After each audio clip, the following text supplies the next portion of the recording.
ટૂંક સમયમાં પવિત્ર શ્રાવણ માસ શરૂ થઈ રહ્યો હોય શ્રાવણ માસમાં સોમનાથ મહાદેવ મંદિર શ્રદ્ધાળુઓ હજારો લાખો સંખ્યામાં આવતા હોય છે, અવર જવર કરતા હોય છે। એસટી તંત્રના આ વિસ્તારને હળહળ અન્યાય થઈ રહેલ એક પણ જરૂરિયાત મુજબના નવા રૂટની સુવિધાઓ ઉપલબ્ધ ન હોય તેમજ સોમનાથ નાથદ્વારા રૂટ પર કેશોદ ડેપોને ફાળવેલ જે રિટર્ન કેશોદ સુધી જ હોય આ વિસ્તારના મુસાફર સિનિયર સિટીઝન મહિલાઓ રજળપાટ સાથે અડધી રાત્રિએ કેશોદ ઉતરવું પડે છે અને હેરાન પરેશાન થવું પડે છે, છતાં પણ તંત્રના પેટનું પાણી હલતું નથી।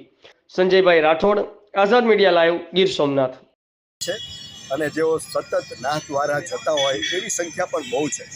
તો મારી આ રાજ્ય સરકારને એક વિનંતી છે કે જે એક સોમનાથ નાથ દ્વારા બસ ઉપડે છે જેની અંદર ઘણા વૈષ્ણવો આ દર્શનનો લાભ લે છે, પરંતુ જ્યારે રિટર્નમાં આવે છે ત્યારે એ બસ કેશોદ સુધી જ આવે છે। તો સવારમાં બાળકો, મહિલાઓ અને સિનિયર સિટીઝન એ કેશોદથી કેવી રીતે વેરાવળ કે સોમનાથ પહોંચે એક પ્રશ્ન હોય છે। તો મારી એક વિનંતી છે કે બે યાત્રાધામને જોડતી બસ જે છે સોમનાથથી નાથ દ્વારા એવી જ રીતે નાથ દ્વારાથી સોમનાથ સુધી આવે તો વેરાવળવાસીઓને, સોમનાથ દર્શન કરવા આવતા દર્શનાર્થીઓને આ તકલીફ ન પડે અને બસ બદલવી ન પડે। આ થઈ શકે એવું છે, શક્ય છે, તો આપ ધ્યાન દઈ અને આ બસને સોમનાથ સુધી લંબાવો એવી મારી નમ્ર વિનંતી છે।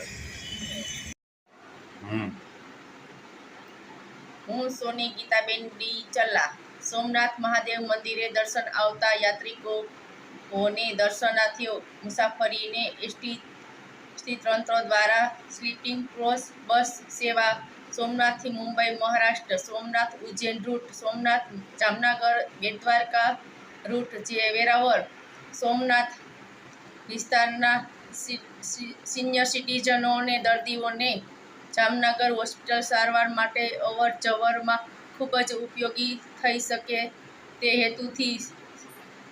હેતુથી સોની હીરાબેન પ્રભુદાસભાઈ સતીકુંવર ટ્રસ્ટ દ્વારા આ રૂટ શરૂ કરવા એસટી તંત્રને અમારું રજૂઆત।